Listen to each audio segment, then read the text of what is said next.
Thanks for tuning in to another episode of the Colorful Kid podcast. Today we're joined by Cesar Hernandez, Nayib Moran to recap Mexico's up and down 2025 and to take a look ahead at the January friendlies and World Cup roster. Cesar, how's it going? How's it going in sunny California? Doing all right, man. Like I said, it's about 70 something, so we're putting on our jackets out here in San Diego. It's getting a little too chilly for us. But no, man, doing well, doing well. We'll see if Chucky's liking the weather out here in San Diego. And let's see how long he sticks around. Since clearly San Diego FC have said that he's no longer in their sporting plans. We could talk about that later, but yeah, man, happy to be here. Happy to chat L3 and looking forward to the World Cup. What is it, like 5 degrees where you're at? Just like me? It's somewhere around there, bro. I mean, it is quite crazy. But you put in a workout with the shoveling and everything. So I mean, I There don't we go. mind it. Yeah. So That's it's true. actually good. That's So I true. mean, always good to see Cesar, Raul as well. Bro. Just to have the opportunity to chat about the game and Mexico and what's going on. As Cesar mentions, a nice novela over there in San Diego with Chucky Lozano. It's Mexican style. It has to I go know. like that. It has to end bad in a certain way. No, something that looked like was fulfilling. He was the first signing for San Diego, and now he's kicked out basically. Something I just thought about. If Inter Miami does pay 15 million for Berterame, Monterrey takes Lozano. Could That be. Easy. makes that actually makes sense. It's Now that I think interesting that about with it, yeah, it's interesting with Chucky too. I mean, we'll talk about, like, later with the depth chart and whatnot with this team, but, like, he needs to play if he wants any chance. Like, he cannot be no activity at from this now moment until World Cup. I would be surprised if he's on the World Cup roster. Things can change really True. quickly over the next few months, but, like, I don't know, it's tough times, but also I think there's, like, some symbolism there with El Tri and Chucky Lozano. 2025 was looking great, and then as soon as the second half of 2025 rolled around, you're like, what's happening here? What's going on here?" And as a side note, who the hell is paying $15 million for Hernan Berterame? Like, I'm sorry, like $15 million in this market? Well, it's a different market, no? I think nowadays with North America, and specifically with the Liga MX and MLS alliance, no, with the Leagues Cup, I guess the prices can sort of boost all of a sudden. But I mean, at the end, it's a good business for Monterrey. They'll get some money out of that transfer they did in the first place, no? Because I think it was from San Luis to Monterrey, no? And now I think so. Monterrey to is rumored. Oh, I mean, if Messi made the call, then I think it's a done deal. Oh, yeah. Sporting director Lionel Messi, is like me, yeah. I like to joke about that with, Lizzie Veterano, my colleague over at ESPN, but, like, yeah, we always make jokes about sporting director Messi making some of his decisions. Like LeBron with the Cavs back in the day. Yeah. That man would trade all his teammates at the trade deadline and act shocked that they got traded. Bro, we know you made the decision. But it's just wild to me to just put an end of this topic here. It's just wild to me that they'd spend $15 million on him, use their last DP spot when it's like you have Messi, you have Rodrigo de Paul, you have Suarez. Like, do you really need to spend their DP on him? Like, I don't know. Well, there's something also hidden in Monterrey and Miami that maybe we don't know about. I don't know. Maybe they're good friends with the owners of Monterrey. Because if you remember, Pizarro was one of the first DPs Mhm, for Miami. And how did that mhm. work out for That Miami? and how did that Yeah, end no, up? yeah. So but there is good business relationship between Monterrey and the Mas brothers. It has to be the Mas brothers doing the deals there. No, with Cemex or no, not Cemex. FEMSA, I believe, is owner Mhm. of Monterrey. So there's a good relationship without a doubt there. I It is wonder if interesting Messi too. I mean, knows that he represents Mexico, not Argentina. yeah, I know. He's very confused, yeah. Yeah. Well, also in MLS, it's like in the Fire kind of running into this right now, but like you can only have a certain amount of international spots. And I know Miami keeps trading for more and more, but those things are getting expensive to get Yeah. those spots. So I do wonder too, like, I mean, it's maybe a conversation for a different day, but, like, there's this a lot of talking in the last 10, 15 years about the inflated transfer market within Liga MX. And if Liga MX and MLS continue to build these partnerships, and you continue to see all this going forward together, like, are we gonna see more inflated prices in MLS too? Because of those two leagues, like, working together and with a trade like this. I wonder if we'll see more stuff like that. and MLS is a selling league now. They've embraced it the last 3, 4 years. No more Don Garber saying he wants MLS to be one of the 5 best leagues in the world. I think he's accepted, like, we're not gonna be at that level, but we can sell and make money selling players to those leagues. Interesting. Mexico's 2025. Like I keep saying, ups and downs. The first half of the year, we were all drinking the Kool-Aid. We won our First Nations League. We won our 400th Gold Cup. Mexico was dominating. And then what happened, Caesar? What happened the last 6 months? I think, by summer of 2025, I was thinking about this. Curious what Nayib thinks too, but if I had to summarize it in one sentence, it was great until it wasn't. Yeah. I think as simple as that. I think like in general, my expectations were met with winning the Nations League, with winning the Gold Cup. But as we saw in the second half of the year, it was once again a reminder how tough things can be outside of the CONCACAF region, right? And it kind of feels like this is something that's not really shocking. If you were to show me 2025 and I like in 2024, you told me this is exactly how things might be like, yeah, makes sense. Some slight progress for L3, doing well regionally, but outside of the region, struggling. Seems about right. I don't. What do you think, Naive? No, it was sort of like El Tri before Vasco arrived, the team was drowning. No, it was like someone drowning clearly, and they were able to sort of survive by winning the Nations League, and that sort of brought them back to normal and to life. No, I would say they brought some type of hope, I would say, with El Tri because it was pretty awful before Vasco Aguirre, for the third time, had to arrive as a firefighter. And so, with that situation, after winning the Nations League, you sort of did expect to see evolution, no? Maybe some improvements. And unfortunately, we didn't see them.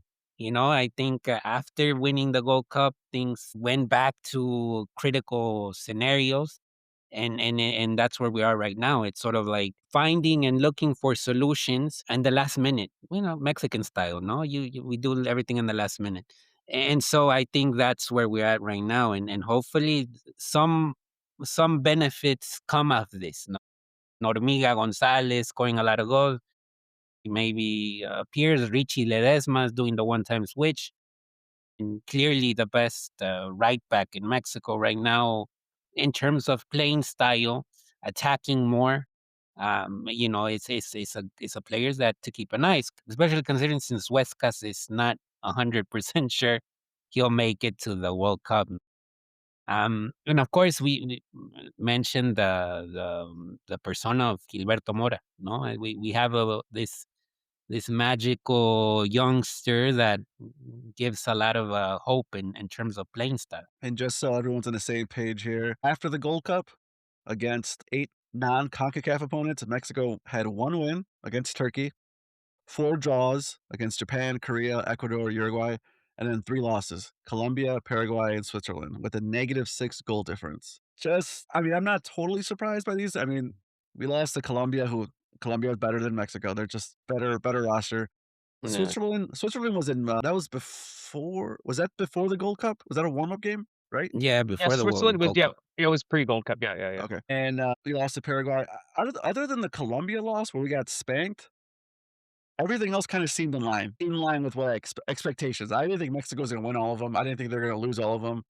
It just kinda shows you the fine margins of between a win and a draw. So, I'm not necessarily surprised by it kinda like Cesar said, the year met my expectations. Like, if you would've told me in January of 2025, "Hey, Mexico's gonna win the Nations League and the Gold Cup and struggle against non-CONCACAF opponents," I would be like, "Okay, so things are pretty much back to normal." I mean, Yeah, and I think if we could look at it two different ways. We could look at it a glass half full, glass half empty. Glass half empty. Mexico struggled against those, or not. They weren't able to get any wins against those non-CONCACAF teams the second half of the year, and you obviously go back, you see Turkey and whatnot. But I think if you were looking at a glass half full, someone could also say, "Hey, Ecuador, Uruguay, those aren't easy teams. Yeah, Those are yeah. tough teams." The same thing can be said for Japan and South Korea. Mexico I mean, not they didn't lose against those teams. All those games were draws, but like I said, but I think that also kind of solidifies this idea that they didn't surpass my expectations. They just kind of were at the level that I thought they would be at. And I think that if they want to do well in the World Cup, though, they still have to make some progress from that. At this rate with this Mexico side, if they're playing the way that they were in 2025, playing the way they were in the second half of 2025, this isn't a team that goes far in the World Cup. Did they get out of the group stage? Yeah, I think so, if they play the way that they did in 2025.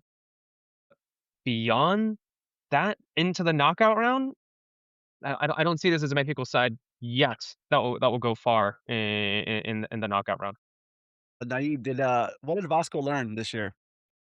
Because honestly, this year doesn't really matter. Like Mexico could have had 6 wins against the European teams, but if he gets a group next year, it doesn't matter. So, what did Vasco learn this year from this player pool that he has? Did he learn Well, anything? I think it says a lot that he trusted Mora in a critical situation because if you remember the Gold Cup, he plays in the knockout rounds. That's when Mora debuts. So I think for him to do that sort of move shows you that he's not sold on certain players that that might be veterans. We'll wait and see. But for example, I feel that this roster that he recently took out will cause a lot of not confusion, but it will put him in a really hot seat because these are players that are playing at a good level. And I think he will have to make difficult decisions because you want to arrive to the World Cup with the best available that you have. And in that case, some of the so-called sure people in the Veterans? roster might Mhm. might be kicked out, just like Chucky got kicked out of San Diego. That kind of thing might happen with certain players, that believe that they have their place in the final roster, but there's some of these youngsters that might complicate things. And I think if Vasco gave the starting role to Gilberto, he might put in a couple of youngsters still into the list. That's a good point too, especially because like, you look at certain spots in the midfield, you look at certain spots at right back. Right now, like, will Jorge Sanchez go through into the World Cup roster? He has to. Maybe, yeah. But, Who like, else? then that's where but then, like Naive said, though, Ledesma can make things really interesting, right? I'm looking at the midfield. I'm like, I guess Orbelin, he'll probably go through more than likely. He's kind of like a shoe-in. Same with, like, Romo, but it's just like, well, Brian Gutierrez make things interesting. Could Ober Vargas, obviously, he already made his Yeah, debut in 2025. Can he kind of mix things up? You look at the forward, we were just talking about Berterame, but, like, if Hormiga, and that's actually the really fascinates me about these upcoming games. Who's gonna get the start, Hormiga or Berterame? And who will end up doing well? Because I think that, like, this could possibly be, like, a pretty pivotal moment when we're thinking about the number 3 striker right there. So I think that there's a lot that could happen within. I mean, and the thing is too with Mexico too is that, like, it's not as if it's just this window and the March where, like, Mexico has a number of friendlies set up, like, leading up yeah. to the World And Cup, so there'll be opportunity. one of the statements that resonated with Vasco in the end of the year is know what players are capable to sustain the pressure and which can't sustain the pressure. That was kind of obvious. And that was a shout to certain players that they know that Mhm, their time is dying off, no? And we'll see the March list. I suppose that the March roster will be very, very close to the final roster. But I do feel that there are certain players right now that I think the door closed already. mhm. And but we'll see if he keeps his word, because that's what he says to the press. But let's see if he actually does, in fact, make that change in the roster. Wait, who do you think the doors are closed at? Like you said, It could be who comes to mind? Orbelin, it could be Charlie. Those players that have had many minutes already and just nothing happens. I mean, I think those two in particular are ones that come to mind right now. And Yeah, like you said, I think agreed. Jorge Sanchez as well. I think that if Richie Ledesma does well, hopefully he plays because I don't know about the one-time switch and whatnot. I mean, he can still be in camp though. Even if he doesn't switch, he can be in front Yeah, of Vasco. Yeah, yeah, like but like like Marcelo Flores with Canada, not this month, but, like, when he was just a training player, when he was with Canada, like, a month or 2 ago, like, he didn't file his one-time switch, but he was still at the camp looking at all the facilities, but, like, yeah, he could still be there at the training. Whether he plays or not, we'll see, but yeah. and the Fidalgo stuff also died down a little bit, no? And that's Yeah, another thing that I don't yeah. know, is it happening or not? And we'll see. Isn't it 5 years later this month? He Yeah, completes the 5 Is years it? of That's a good so question. That's a good so he question, was actually. always he was never gonna be in for this camp, I think. Well, maybe he could I guess he could have been called in to train, yeah. but he was never gonna play. No, This but also like Cesar says, there is more options in the midfield now. Mhm. You got Brian Gutierrez in the mix. You got Obed Vargas in the mix. I mean, I would say the midfield's Mexico's strongest position Yeah. Mhm. with the most Mhm. depth. Mhm. Is Fimbres in this list as well? He Yes. is. Yeah, he is. And Yeah. Fimbres was He's not one of the bad. standouts in the U20 World Cup. One of the things that I just the timing of the U20 World Cup kind of screwed up a lot of things because that tournament should have been played in the summer. But with the Right, Club right. World Cup, they moved it to the fall. So A, the players available were not as high as they would have been if the tournament was in the summer. And B, some of these U20 players, we could have seen them against Japan, Ecuador, Uruguay. We could have seen them at least in camp. But Mhm. Yeah. like we talked about before the pod, like Mora didn't play those games because he was at the U20 and Mexico kind of looked out of sorts. Yeah. No, 100%. But also, like, I mean, speak about Mora though, like, and if we're talking about 2025, if we're talking about, like, kinda, like, looking back at what that year was, and we're looking ahead to Well, the real World quick, Cup, says like yeah, yeah, 2025, yeah, go ahead. we all admit Mora was the breakout player 2025 for Mexico. Yeah. Yeah. Easily, Who's number easily. 2? What player not necessarily made his debut for Mexico, but maybe established himself last year? Well, that's a good question. That is a good question. I mean, Marcel I Dries? don't yeah, I mean, are we talking about young player, or are we just talking about, I like, kind mean, of like Marcel Dries is young by Mexico standards. I mean, That's let's true, be that's true. honest. He he just completed his proceso, so I can't think of anyone else. You know, Malagón, I guess, kind of established himself, but, like, he's I'll Yeah. not young. I'll Maybe I'll keeper. give it I'll give an answer here that doesn't have to do with the national team, it has more so to do with his club team, but I think that he could end up being one of the surprises of this year, and it's Obed Vargas.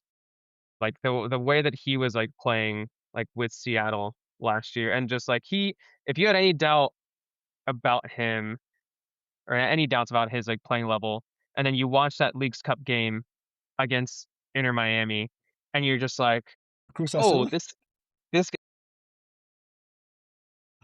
but, like, Obed Vargas, like, that was kind of a something, like, definitely clicked in my brain where it's just like, "Oh, this isn't just a kid who has a high potential. It's a kid who is playing at a pretty high level right now." And he's what? He's 20 years old. Did he He's been and playing yeah, since he was 16 in the CONCACAF like, Champions. and we're still waiting for like, yeah, so this is maybe not the correct answer because it wasn't with L3, but if I'm thinking about someone who suddenly went from, "Ah, I'm not sure about him," to sudden like, "Oh, this kid is actually special, and he's playing good now." It was definitely Obed Vargas was that player for me. Nayib, same? Or anyone else? Yeah, I think I would have to go with Marcel, no, in terms of, Yeah. him establishing himself, the bicampeonato with Toluca, also Yeah. when the club perspective. Alexis Vega has done excellent with Toluca, and to a certain extent, he's done well, okay with El Tri, but he hasn't been the same version. It's not the same version that you see at Toluca with El Tri. I mean, And he right now balled with out the in the Gold injuries, Cup. In the Gold Cup, I was looking at stats. He balled out in the Gold Cup. He arguably should have been the player of the tournament over Raul Jimenez. Since then, like it's just I don't know what it is. Like he maybe it's the tougher competition, the non-CONCACAF competition. He's someone who could be Mexico's playmaker, but like I just the consistency just isn't there game to game with Mexico. With the Luca, different Mhm. story. yeah. No, and I think it's good notes from Cesar in terms of Ovid, no, and what he brings to the table, and it opens the debate also to this new era that we're entering in El Tri, which is the Mexican American player in El Tri, because it's now more, no, it's becoming more common than it was 10 years ago, no. You got Ledesma now, you got Brian Gutierrez, you got Obed, Aguirre from Chivas deserves a call up, I would say as Mhm. well. Efrain Alvarez, Rubalcaba. So this is a long list already. This is not one or two players. This is a pretty heavy list already.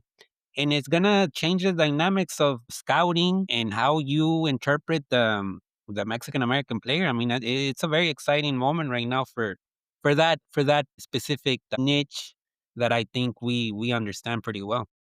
And I would make the argument that it's not a niche because, like, I think that if you look at the simple numbers, if you look at just in California alone, the number of Mexicans and Mexican Americans, it would be the second biggest state in Mexico by population, right? Yeah. So it's like it's less so just like to me, it's less so just like, oh, there's Mexican Americans like, doing well in soccer. It's like actually it's a huge population. Like the teams need to be capitalizing on these Mexican Americans even more so just because of how many of us like are out there doing that. So I think that hopefully the scouting continues to capitalize on those players and find those players. My only worry is that, the three of us all know that it's going to be difficult when those players go to Liga MX then to therefore go to Europe, right? Like I think we know that there's a high ceiling for someone like a Brian Gutierrez, but now his opportunity to go to Europe becomes a little complicated now that he's at Chivas. So that's a And possible downside, but yeah.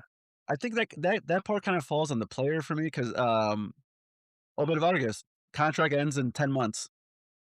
He could easily sign a extension with Seattle. They've been trying to sign him for the last 18 months, but he wants to go to Europe. Mhm. Tigres, Club America made offers for him. He wants to go to Europe. Brian Gutierrez, his family's from Jalisco, so I think Chivas is a club close to his heart.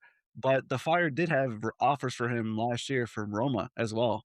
Now I don't know if the Fire didn't accept that offer or Brian said no. I think the Fire didn't accept it, but some of this has to fall on players, especially with a lot of players nowadays just letting their contracts run down.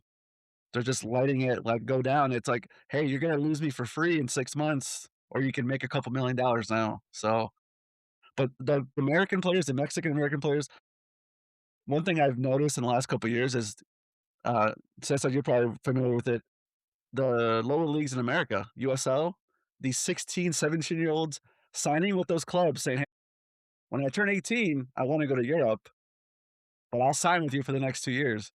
So that's how a lot of these Mexican Americans and even just Americans in general have been kind of gaming the system by not even by skipping MLS. Mhm. Yeah, a It's lot kinda of those wild.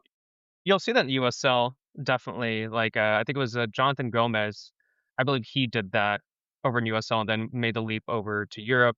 There are rumors that Fidel Barajas might have been able to do that. Obviously, he's over in Atlético San Luis, but like there was an opportunity there as well. So like yeah, it is something to definitely keep an eye on because I mean that's also a separate conversation too. It's just that like USL is definitely in the USL Championship, USL League One, USL League Two.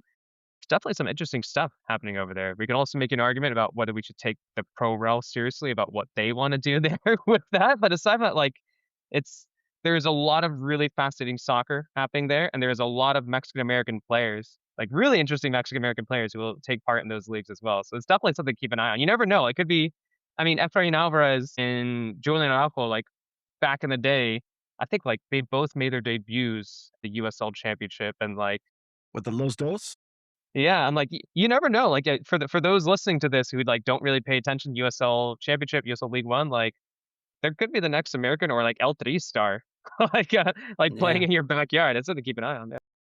One thing I don't get with the Mexican media is they kind of poo-poo these players. Like, it's kinda like that joke, like, they're too Mexican to be American, not Mexican enough to be you know what No, I and mean? Like that I think is the rhetoric that is gonna be changing, I think, in the next months or so. No, Yeah. I mean, I think, and even Mora, it makes a is a big influence here because he's a guy that, he's on the border, in Tijuana and San Diego.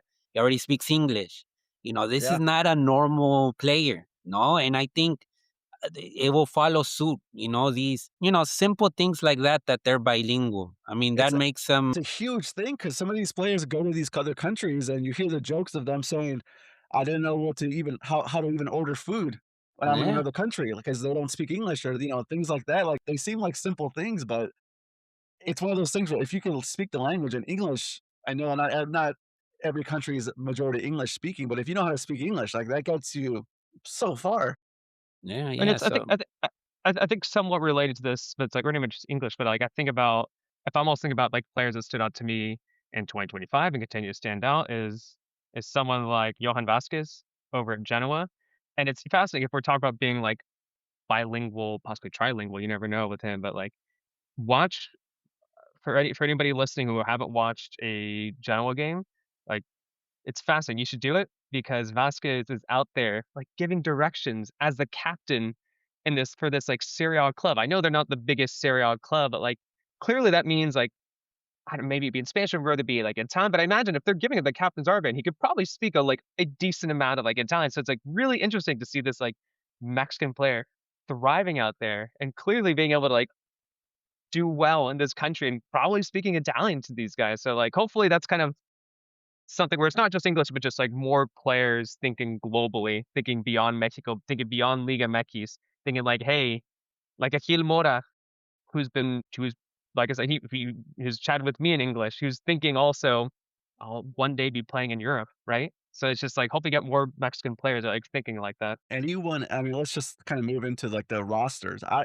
I was driving home from the office, I was like my phone started blowing up, I was like, "What? Gutierrez got called up?" Which is kinda crazy to me, and then I looked at the rest of the roster, and I was reading your article, it says that is yeah, there's just a lot of Mexican Americans, and one thing I want to kind of in the background of all of our discussions is the next Mexico coach is already allegedly in as an assistant manager, Rafa Marquez. Yeah. How much of this look ahead is kinda like you bring these players in and Rafa can take a look at them.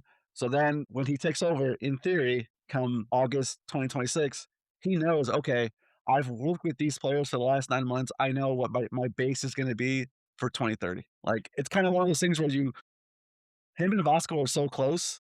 I think that kind of plays into it a little bit of, hey, let's take a look at these young guys because the last thing you want to do is, hey, we keep calling up these 32-year-old players, and come when the World Cup cycle ends, we have these guys who have no experience with the national team.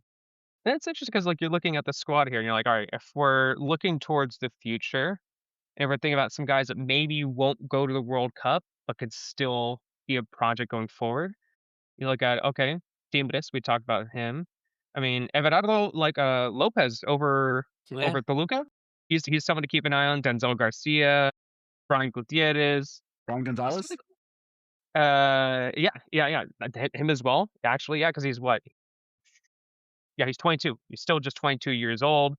Like, it is something to keep an eye on, like, going forward because, I mean, Rafa's definitely has that in the back of his mind. He's clearly thinking about the project going forward, but some of these guys, like, they could still make it into the wrong I mean, Hormiga, like, I think he might be number 3, and I think he's gonna surpass Berterame, but that might be a separate Whoa. conversation there, but I I just like I said earlier, I'm very, very curious about who's gonna get more minutes, who's gonna get starts, and who might even find the back of the net, if it's gonna be Hormiga or if it's gonna be Berterame, this month. Yeah, there's just a lot of dynamics right now because when we mention, for example, Berterame and Julian Quiñones, those are naturalizados. We were even mentioning Fidalgo also, so it's even three naturalizados. And that's a different type of a situation than the Mexican American, no? And how, they'll be judged or viewed or analyzed. Because let's be honest, in Mexico, how the press works, there's going to be certain players that will be looked with a different eye than Edson Alvarez, for example, no? Mhm. Just to put an example out there. Uh, but I think it's the new, the dynamics of the game in general are changing, no? The football world is changing. Not just the geopolitics going on in the world all will affect how this sport will work now after this World Cup. There's more participants in the World Cups. That technically means that for El Tri, it will be easier to get into the World Cup. Let's hope, because there's more tickets to the World Cup. So the way Mhm. that you do the proceso now, well, perhaps there's not gonna be that much pressure anymore. It's a different dynamic now of how you're gonna prepare for a World Cup, and so we'll see how it works. I feel that Rafa Marquez being the manager of El Tri is Mexico trying to copy Argentina, knowing how it worked out for them with Scaloni and all these former players that magically have, Argentina on the cusp of probably winning another World Cup. But it works differently. It depends on the country as well, no? And like we mentioned, Mexico is not is entering is a different dynamic now. I feel like with the Mexican American contingent, it will be effective. I feel that it's going to influence a lot how the national team works from now on, no? We started to see a little bits of it. Maybe in these games in Panama and Bolivia, we'll see a little bit more. But it's definitely something that is changing, I think, in El Tri. And hopefully it continues to change too, because I think that as much as it worked when they first stepped in, I felt like there was some symbolism there with Mexico, with Aguirre brought back, with Rafa Marquez there. And then when Aguirre first stepped in, they were playing like a 4-4-2, and I was like, all right, we're going. I guess we're going old school with Bare L3, and we're bones. like, and just like, and then like, and it just felt so. There was like a sense of nostalgia there too, just looking at that and them initially doing well. But then I think about that image as well. It's just like, all right, this is cool that Mexico's doing that, but maybe that's also a sign of how Mexico hasn't progressed at the level that we really want them to, right? And like, yes, I was just looking, and obviously there's no longer 4-4-2. It's on like a more so like a 4-3-3, like tactically. But I want the team to evolve much more than it already has. We've been talking about for almost, I feel like almost like a couple decades now, or maybe a few decades now, about wanting to L3 to reach the upper echelon of national teams, and it's just something that it hasn't done, right? So maybe that is something we'll see in the next World Cup cycle. Maybe I'll be completely wrong and Mexico will do really well and they'll go really far in the World Cup, but it's just something that I've been keeping an eye on. Uh, I don't think Mexico has seen this type of tactical flexibility since Juan Carlos Osorio. Really? Okay. For better or worse, I mean, I'm just saying, like, Vasco's trying shit. He tried a Yeah. 4-4-2, he tried a 3-5-2 at some point, like, and even in the middle of the games, you see them kinda switch up their formation. Kinda go back to the question I asked you guys earlier, it's like, what did Vasco learn? He learned what this roster is and isn't. He's Yeah, trying I mean, the biggest thing I hated with Tata was he had one way of playing, and once that linchpin of that whole system fell apart, Raul Jimenez, he did not know how to play anything else. He played the same formation every game up until the Argentina game, which I don't even want to talk about. But at least like Vasco's trying different things, and he's just like he's trying to find a system that fits the player base. So I think that's great going forward because I feel like if Vasco is trying different things, he's going to see what works. So to your point, maybe that leads to more flexibility going forward, more, "Hey, our best players as a midfielder, let's load the midfield," as opposed to, "Hey, we have to play Santi and Raul," or something, like, I feel better having Vasco back there, and, like, the thing I love the most about Vasco is he doesn't care. He's not trying to get an extension. He is he's not trying to be friends with the media. He's like, "I'm a fireman, I'm here to do one job, I don't care about anything else." Which I think is huge because Mexico managers, like, they feel like they have to win every little tournament, and he doesn't. And I think that's why it worked. I think that's the big question for me. I think that's why it worked at first because like Nayib was saying there, it did feel like L3 was drowning. And in that kind of situation, you bring someone like an Aguirre who has been a firefighter in the past, not only national team level, but at club level. And at club yeah, level, when he took charge of Rayados, a team that's not drowning, a team that's has a bunch of like, superstars, clearly things didn't work out there. And I think that initially did work out, and especially with this L3 side, which is recognized, and sure, they've won Nations League, sure, they've won the Gold Cup, but I think there was also recognition that just like, "Hey, Mexico is no longer the biggest fish in a CONCACAF-sized pond," right?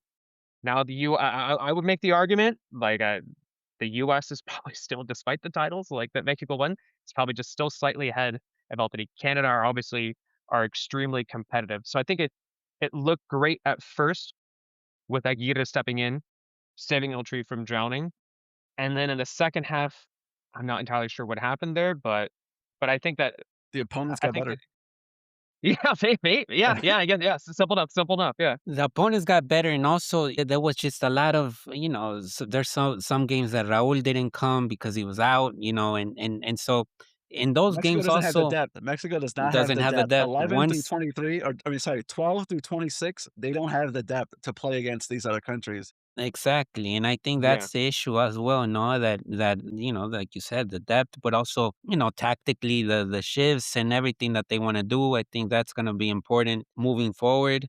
Because when you see, for example, Chivas right now with Milito, and you see Anselmi's Cruz Azul, and how those teams played specifically with the three Yeah, at the back, that yeah. brought me back memories of La Volpe. No, we Mhm. seen that Mexico with La Volpe, no? And we sort of ran away from that now, and go for the 4-3-3.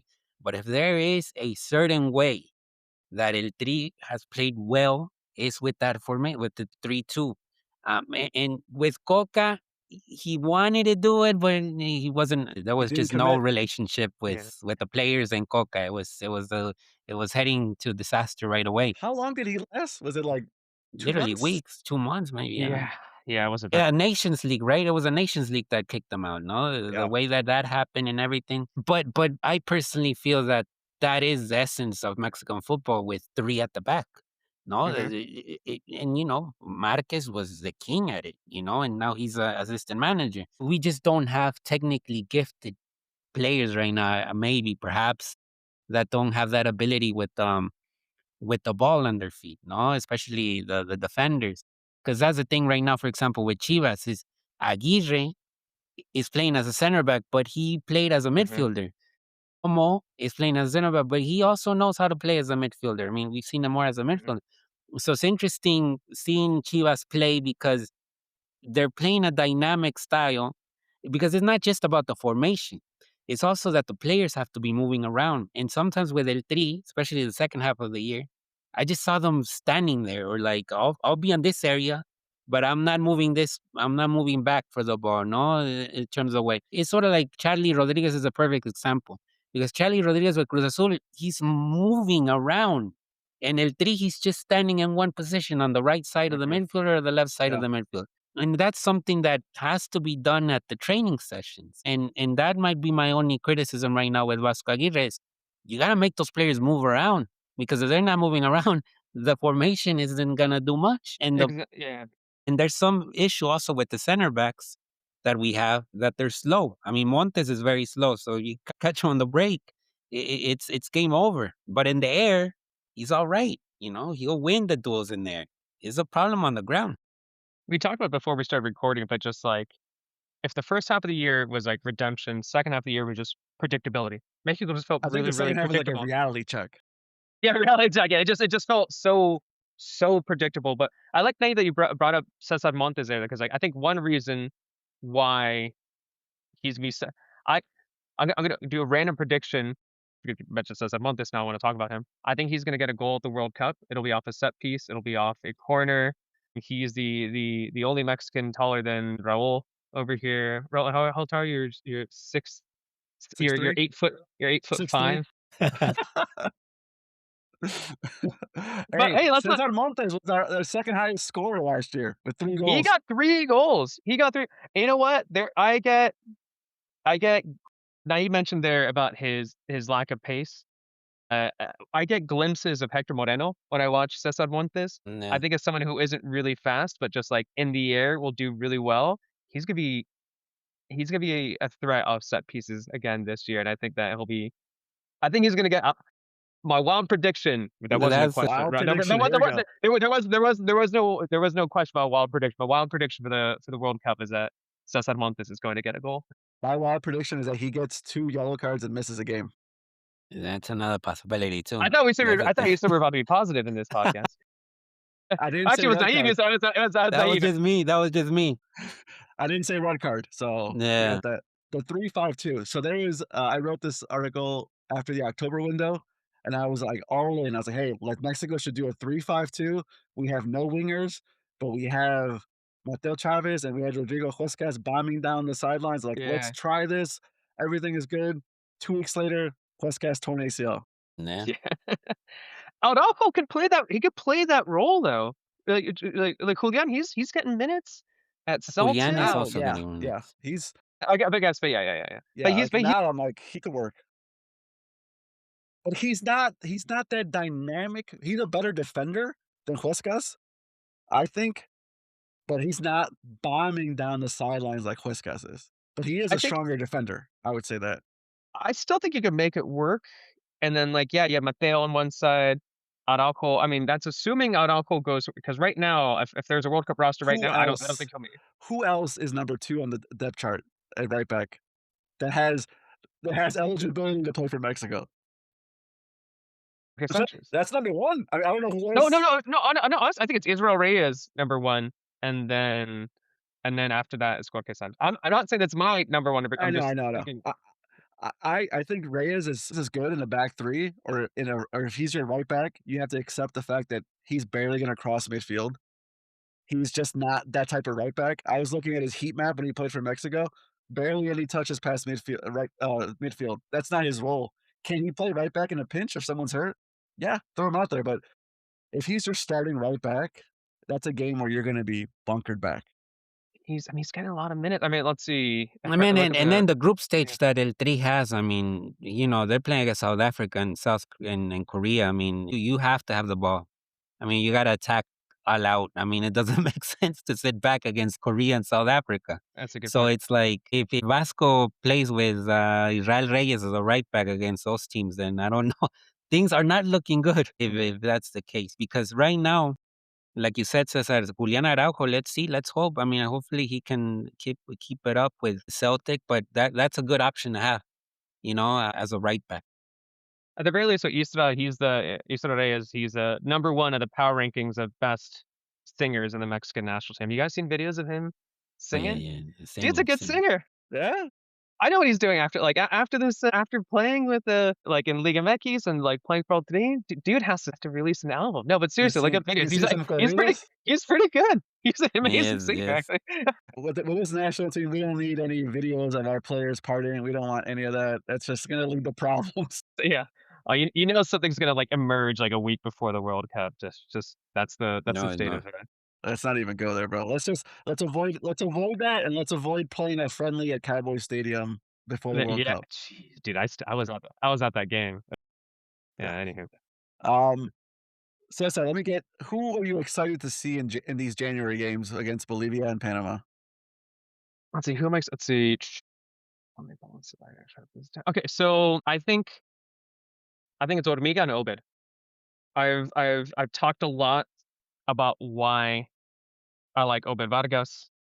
I like his I think I'm gonna use the word tenacity after seeing what he did, where he's not just capable of playing in a central midfield position and distribute the ball, but he's also like aggressive. Like genuinely, like if he's needed to really like be extremely aggressive in midfield, he's capable of doing that.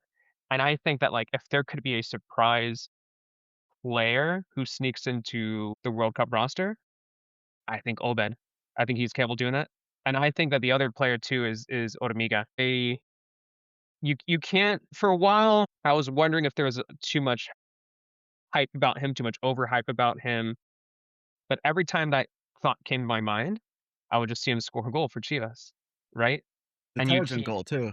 yeah, exactly. Yeah. So after a while, it's interesting where like after a while, you just can't deny the fact that like a player is in a great run of form. And Ormiga since last summer, he just Yeah. really, really, really, really, really, really impressed me. So I think I'm very curious about Ormiga and Obed, and obviously Gilbora because I can watch Gilbora any day. I love watching Gilbora. Nayib, who you got? Same. I would go with Ledesma and Gutierrez if they play. With Brian. Especially with Brian because he's a midfielder that brings some interesting perspective to the midfield. He's well defending, but also arriving in the offense. Very like a young Hector Herrera. No, that's the type of player Yeah, that Brian is because he also That's a has a good good. comp. I like it. I like Yeah, that. a Yeah, young a yeah. young Hector Herrera, and you can make I think it's a good move for him in Chivas because he arrived right there with a lot of pressure and he's adapting really well to his new team. But it also showcases what MLS does, no, with the young players. I mean, they're well prepared, well rounded tactically. So you know we'll see how those two play. Brian Gutierrez, Richie Ledesma, if they can get some minutes. Normiga, I think he's a product of the well-oiled machine that Milito has produced in Yeah. in Chivas, no? And this sort of letting go of Chicharito, of Brizuela, of Eddie Gutierrez, another one that hasn't Pulido. been Pulido. It gave him more authority in the team, and I think the players have really followed suit. So that's why the team is flying right now. And Ormiga is beneficiary because he's getting the balls in the box and he's, scoring. He still has to improve, I think, in finishing skills. He's not the end product yet, I think, with Ormiga, but he's in the right path. I mean, I think he followed readily. I think that was positive with Chicharito. He was able to see Chicharito a little bit, get some tips from him for some months. But we'll see right now. I'm intrigued, and specifically, I said Gutierrez and Ledesma, but I'm intrigued in all the Chivas players because those Mhm. are the ones that are doing really well right now. And for them to go from that scenario to this scenario on the national team, it's different. But if they're able to take the same sort of confidence level, I think they'll be able to produce good. I'm excited to see all these young guys. I just hope we don't get like 180, 170 minutes of Gallardo. I'm hoping like these older Yeah, I players, know, because right? it's like we're excited. Every guy we talked about is these young guys. Sepulveda, Romo, Yeah, Gallardo, I'm we're gonna have trying Sepulveda Rodriguez, start a game. Jorge Sanchez. It's just like, oh, man, like, no, Charlie I feel it. Rodriguez. Yeah. Obet's gonna get 7 minutes over 2 games.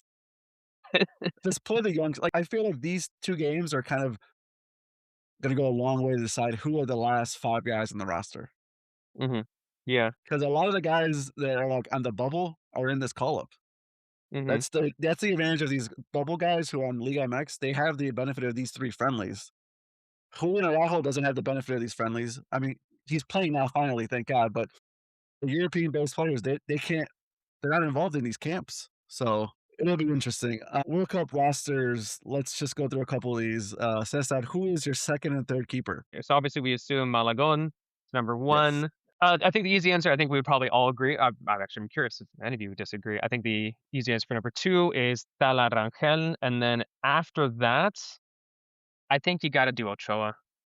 I just think he's at a historically speaking, the 3rd goalkeeper just doesn't get minutes, right? If the They're 3rd just a keeper vibes is person. getting minutes, your World Cup is in shambles. Yeah, yeah, yeah. You're like, if it's just for vibes, then I think that if I was Aguirre, I would love to have Ochoa there, especially since Ochoa has shown in the Gold Cup, he's okay with being a backup, right? He's okay with being like not getting minutes. I've yet to hear anything about him being bothered, him being like frustrated or annoyed about not getting minutes with L3. I think he's okay with being a backup option.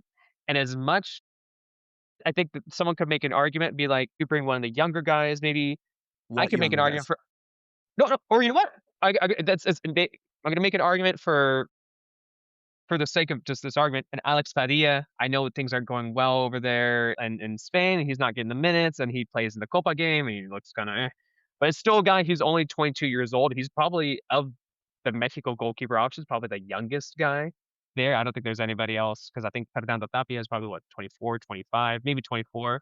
And So maybe Ochoa's there's not an see argument to Emmanuel Ochoa's not seeing minutes, right? Is he yeah, the and the was he the Ochoa, 20 keeper?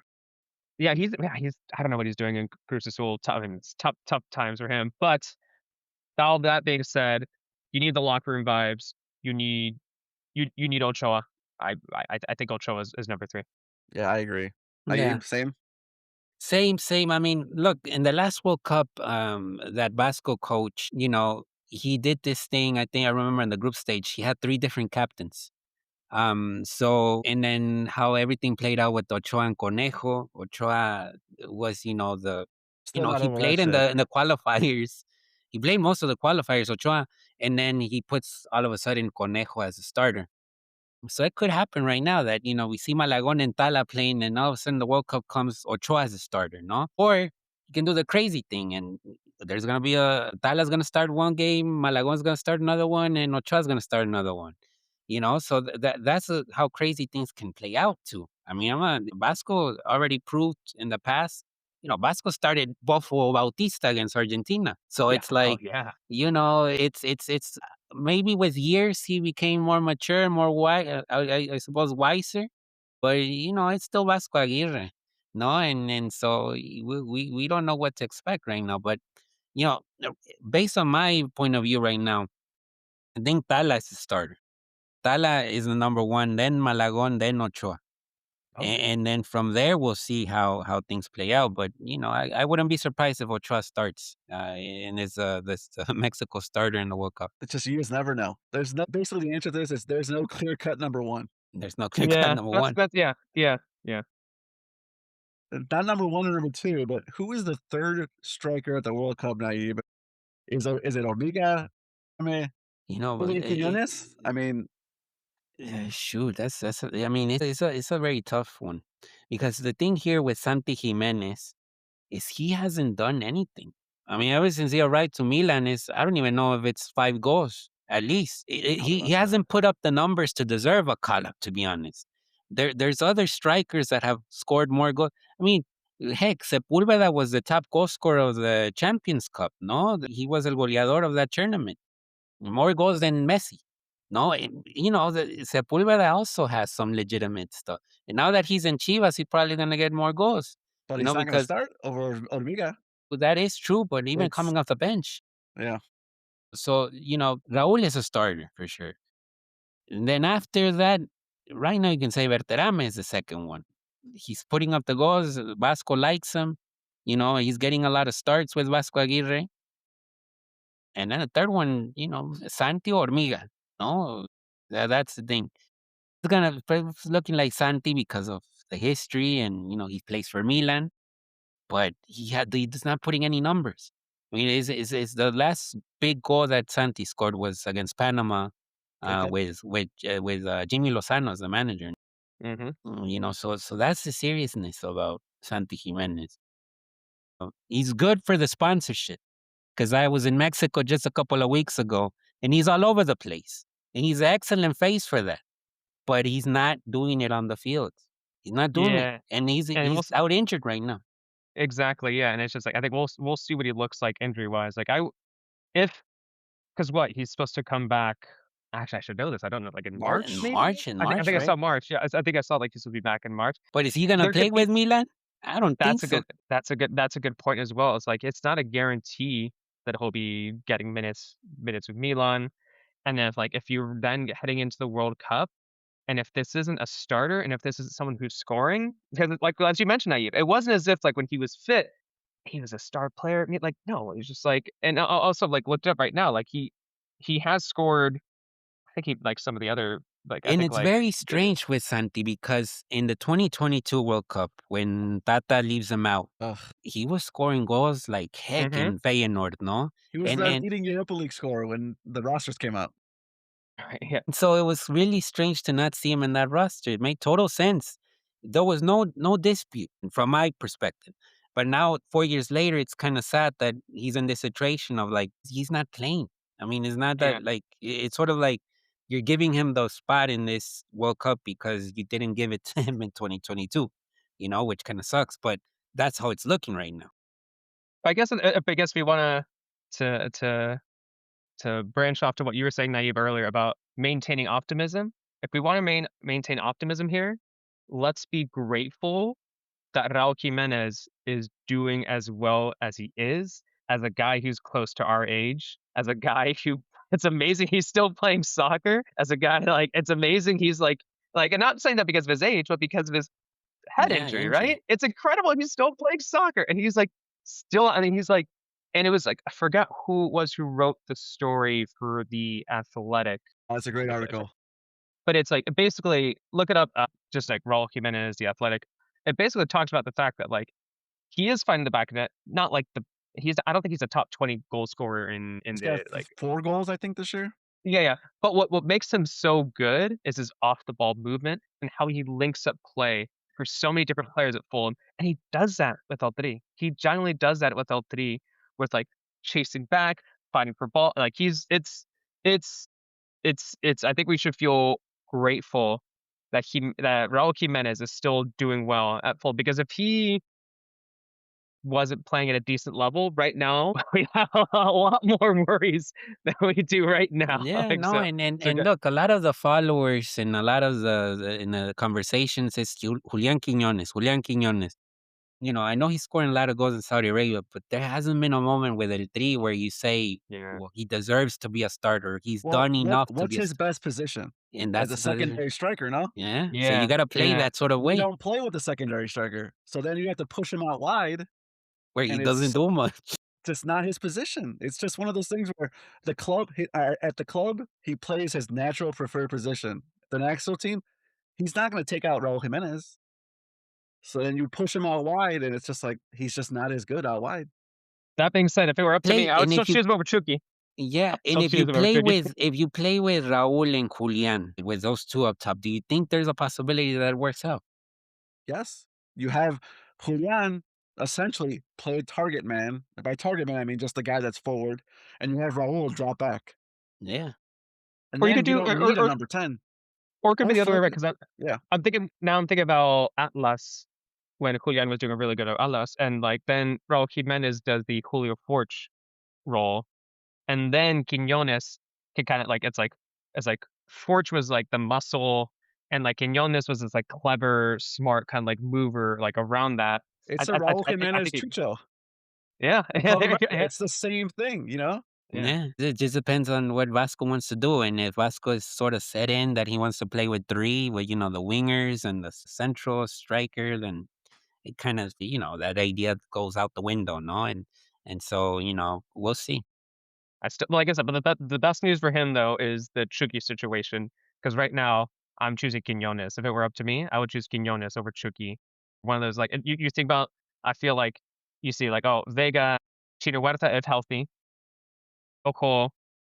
Those three wingers I kind of see as like set in stone for L3, and then after that, like Ghost. I think I would choose Quinones over Chucky at this point. Yeah. Well, to finish off here, Cesar, I know you kind of talked about it before, but what would you consider a success for Mexico at the World Cup? Just getting out of the group, or It's isn't it funny that just like now the whole idea of the quinto partido is thrown out the window, right? yeah, Yeah. Just because this new format kind of sucks just for like a historical sense. Like it's just not something we could really talk about because what? Yeah, quinto partido would be the round of 16. So like, but I think that so if we're still using the same idea of the quinto partido, I think a success for L3 would be to at least make it to the quarterfinal stage. Now I'm saying that, and I think realistically, if I had to put money down this, I think Mexico will likely face England in the round of 16, El Azteca, depending. I think. Is that where to be at? Or is every knockout game in the US? Or is it No, like because the I no, think it goes through. El Tri might be able to stay all the way till the round of Yes. 16. I think you're right. Yeah, Yeah. yeah. I think Yes. quarterfinals on. Every game's Yeah. in the US. Yeah, Yeah. yeah.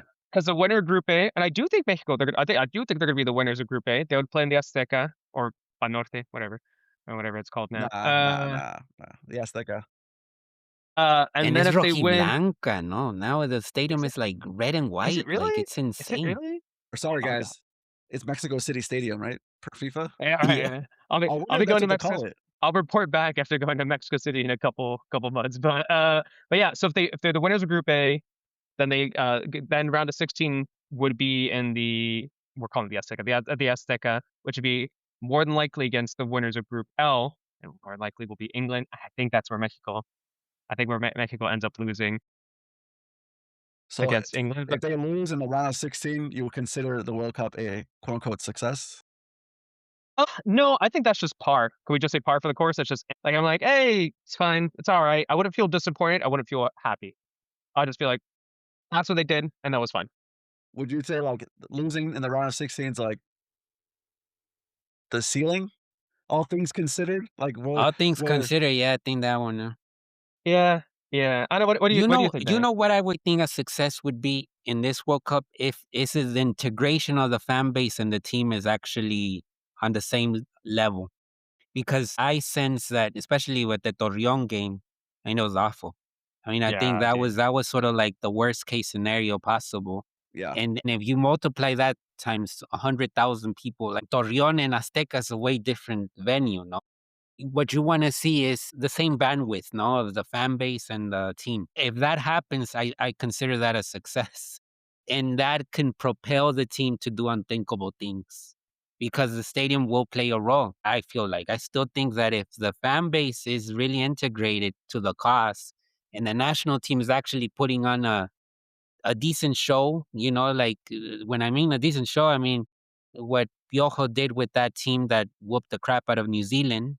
You gotta repeat that. If that happens, then I think El Tri can do magical things. If it doesn't happen and the boos start, the chant, Language check? unfortunate chant, It that's when wasn't there in things. 2022. I wasn't there in 2022. Like, Yeah, knock but it's on in wood. I just Mexico. like, Mexico That's people a don't good yeah, point. care. yeah, Yeah. yeah, yeah, that's true, that's true. In So Mexico so City. Yeah, so it's I think that's gonna be success for me. I mean, if there is a sort of sense that things are heading in the right direction for the fans and the team at the same time, which is something that we haven't really seen in the last years. If you guys will allow me one moment of pessimism here, I've been rereading Juan Villoro's God is Round. Good, it's very, very, very good. And there's a line that he has about talk about the Mexican national team fan base, and he says that "Si se puede, yes we can," is a reminder that our national team never has. And I was like, oh, it gave me the chills. Like, oh no, It no, doesn't get more and that's philosophical than that, yo. and I was like, But it's the truth. anyway, I that's kind of in the back of my mind whenever I think about whenever I think about this national team, but obviously there's something very special about a third World Cup in Yeah. Mexico. There's something very special about. I mean, if we think about something else different, I think about South Korea, Japan, and I think about how South Korea really like surpassed expectations, and a lot of that was just they were the home country there. They really galvanized there. They really they really all joined together. Like it was like pretty impressive. And if you see that, you're like, why not all three? Right? Why not all three? And regardless of where they play in Mexico, where they play in the US, because in the US it'll still be a home game. We all know that. So there's a chance there. But yeah, yeah. I will say this, so something I didn't really factor in, altitude.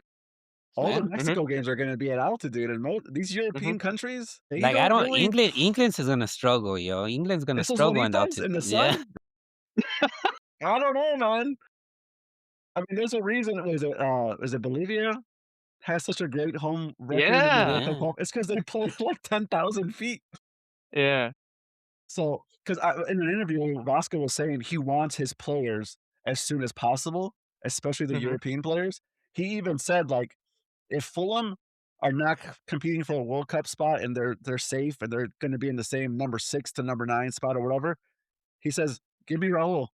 He wants all the Europeans as soon as possible so they can train in Mexico City, get used to the altitude, and I didn't think about that, but that could come into No, effect. and it's different times also because I don't know. There was a point in time when if you were in Europe, you were definitely in a national team. It's not the case right now. It's definitely not the case right now. I mean, it's sort of like there'll be some from Europe, but not all of them, and they will play a role if you're doing well in Liga MX these last 6 months.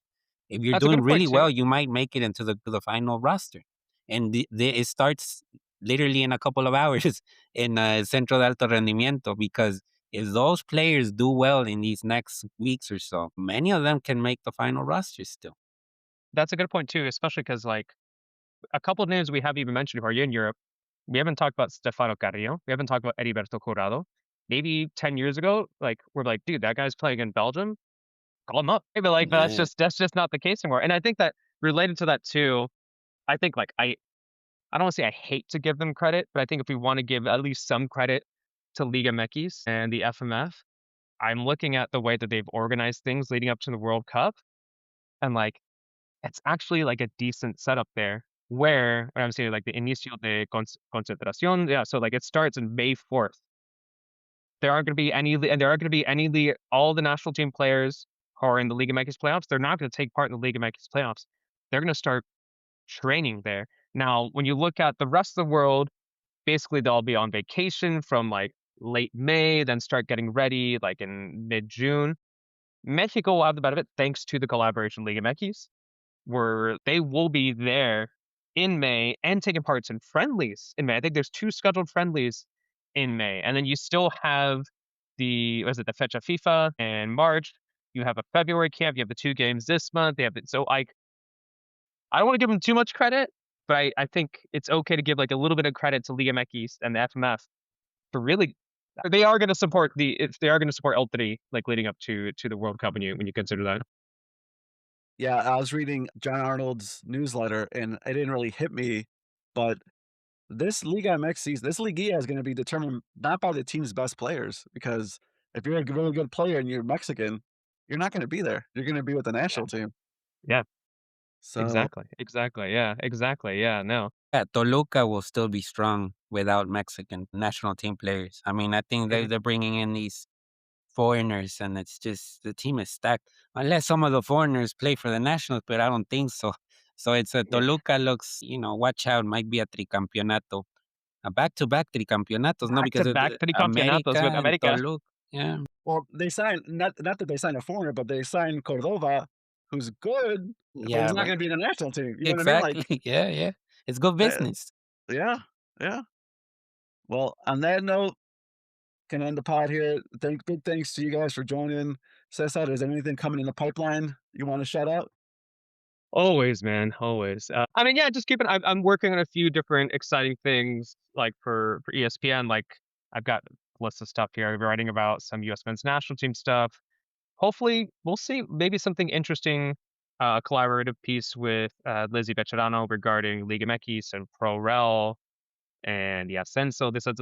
We're having some interesting conversations there. I'll be writing about Alex Zendejas soon. Maybe something about Chucky Lozano. With Vargas, hopefully. Hopefully some stuff with Over Vargas. But yeah, no, and then for now, looks like I will be doing some World Cup coverage in Mexico. So like, but I never like to get too excited until I'm actually there at the Azteca, and then I'll be like, all right, I actually am here doing World Cup coverage. So it's looking likely at this point. But aside from that, yeah, no, that's how about you, Nai? You're still No, doing no. are you still with MLS? You still doing MLS We'll see Soccer.com? this year. I'm still not sure if I'll do the Spanish editorial with MLS this year. I'll figure it out in the next couple of weeks. But I'll publish stuff on the Lejitos and hop in on the pod here with Raul whenever there's a chance, and then we'll see from there. I'm excited. These friendlies, I'm like the average Mexican fan, like, the national team, whatever. And then it's like, oh, friendly's coming up. Let me make sure I'm in front of the TV to watch this because they There's wrote gonna me be back in. plenty of friendlies, I mean, I think and it's also good. They'll be out of their typical environment. They'll go to Bolivia and Panama. And Bolivia, I think, will be an interesting opponent because they're in preparation for the playoffs. So it will be a great matchup. That's a good point. That's a good point too. Just like, yeah, they'll be playing in Panama and Bolivia, and like, yeah, it'll be interesting to see how that goes. Yeah. Better than Brazilian club teams like last year. They played what, Argentina Honestly, in Brazilian? I was kind of into that. I'm not gonna lie. Like if That was fun. That was fun. I think if we don't have the Libertadores, why not have Liga MX players up against like powerhouse like Argentine and Brazilian clubs? If we don't have Libertadores, let's do that. We're gonna send a U23 Mexico squad. That's gonna be our entry into Copa Libertadores. All right. Well, thanks for joining, guys. Hopefully we get down here again soon. So later. Take care.